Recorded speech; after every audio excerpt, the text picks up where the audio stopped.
दोस्तों ये है मध्य प्रदेश का मंडला जिला, जो अपनी प्राकृतिक सुंदरता, सांस्कृतिक विविधता और ऐतिहासिक धरोहरों के लिए विशेष रूप से जाना जाता है। ये जिला मध्य प्रदेश के पूर्वी भाग में मौजूद है और नर्मदा नदी के तट पर बसा हुआ है। मंडला का क्षेत्रफल लगभग 8,771 वर्ग किलोमीटर के विशाल भूभाग पर विस्तृत है और ये अपनी आदिवासी जनसंख्या के लिए सबसे ज्यादा पॉपुलर है। मंडला जिला सतपुड़ा और माइकल पर्वतमालाओं से घिरा हुआ है। यहाँ की सबसे महत्वपूर्ण प्राकृतिक धरोहर नर्मदा नदी है, जो जिले के बीचों बीच बहती है। इस नदी के किनारे घाटों की सुंदरता पर्यटकों के लिए एक विशेष आकर्षण मानी जाती है। इसके अलावा जिले में अनेक झरने, घने जंगल और पहाड़ियां मौजूद हैं। इसका प्राचीन इतिहास वैदिक काल से जुड़ा है, जब ये धार्मिक गतिविधियों और सभ्यताओं का केंद्र था। 14वीं शताब्दी में ये गोंड राजवंश की राजधानी बना। गोंड राजाओं ने मंडला में किले, मंदिरों और सांस्कृतिक धरोहरों का निर्माण करवाया। रानी दुर्गावती की वीरता मंडला के इतिहास की सबसे प्रमुख गाथा है।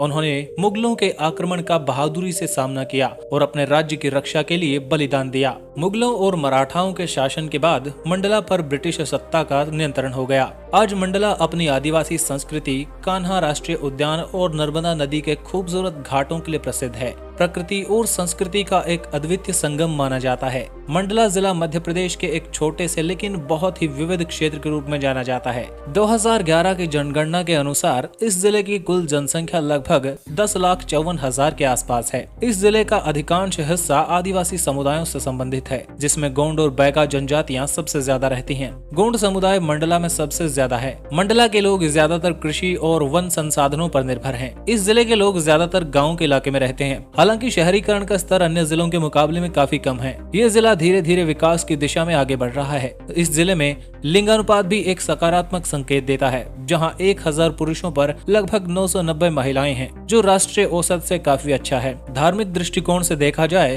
तो जिले में हिंदू धर्म के लोग काफी ज्यादा मात्रा में पाए जाते हैं, जो लगभग 91% है। इसके अलावा मुस्लिम्स की संख्या लगभग 7% है। भाषाओं की बात करें तो यहाँ पर गोंडी भाषा सबसे ज्यादा बोली जाती है। वैसे प्रशासनिक चीजों में और शिक्षा में यहाँ पर हिंदी भाषा का इस्तेमाल होता है। मंडला जिले की अर्थव्यवस्था मुख्य रूप से कृषि और वन संसाधनों पर आधारित है। ये क्षेत्र अपने प्राचीन संसाधनों से समृद्ध है और यहाँ की अधिकांश जनसंख्या कृषि और वानिकी से जुड़े व्यवसायों में काम करती है। मंडला में खनिज संसाधनों का भी काफी महत्व है। इस जिले में कोयला, ग्रेनाइट और अन्य खनिजों की काफी उपस्थिति पाई जाती है। हालांकि इसका उपयोग बहुत बड़े पैमाने पर नहीं किया जाता। साथ ही इस जिले में पर्यटन उद्योग भी एक उभरता हुआ क्षेत्र माना जाता है। विशेष रूप से कान्हा नेशनल पार्क और कई नेचुरल अट्रैक्शंस के कारण यहाँ काफी ज्यादा टूरिस्ट आने लगे हैं। नेशनल हाईवे 30 जिले के प्रमुख मार्गों में से एक है, जो जबलपुर और अन्य महत्वपूर्ण जगहों को मंडला से जोड़ता है। इस रास्ते के माध्यम से न केवल मंडला का शहरी क्षेत्र अन्य शहरों से जुड़ा हुआ है, बल्कि ये व्यापार और यातायात की दृष्टि से काफी इम्पोर्टेंट है।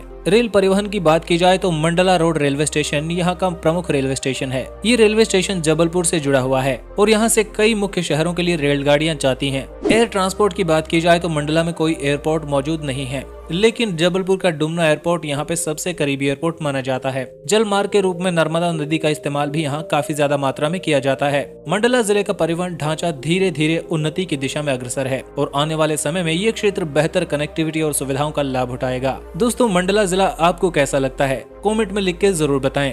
Thanks for watching. जुड़े रहिए एक्सप्लोर YRS के साथ।